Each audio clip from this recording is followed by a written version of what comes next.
வணக்கம் நண்பர்களே, யூஸ்ஃபுல்லான விஷயங்களுக்கு நம்ம சேனலை ஃபாலோ பண்ண மறந்துடாதீங்க. இப்போ என்ன நியூஸ் பார்த்தீங்கன்னா, மாவட்ட நலவாழ்வு சங்கம் திருப்பத்தூர் மாவட்டம். Name of the post psychologist. Number of post vacant 1.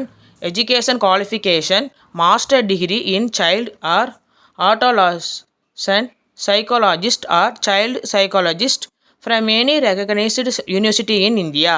Age 40 years. Basic pay 23,000 per month. Address நிர்வாக செயலாளர் ஆர் மாவட்ட சுகாதார அலுவலகம், மாவட்ட நலவாழ்வு சங்கம், டிஸ்ட்ரிக்ட் ஹெல்த் சொசைட்டி, மாவட்ட சுகாதார அலுவலகம், சேர்மன் லட்சுமண் தெரு, நகராட்சி அலுவலகம் அருகில், திருப்பத்தூர் மாவட்டம். Last date 6/4/2025. கீழே லிங்க் கொடுக்குறீங்க. உங்களுக்கு நம்ம சேனல் பிடிச்சிருந்தா லைக் பண்ணுங்கள், ஷேர் பண்ணுங்கள், கமெண்ட் பண்ணுங்கள், ஃபாலோ பண்ண மறந்துடாதீங்க. இது போல் யூஸ்ஃபுல்லான விஷயங்களுக்கு நம்ம சேனலில் சப்ஸ்கிரைப் பண்ணி வச்சுக்கோங்க. பாய்.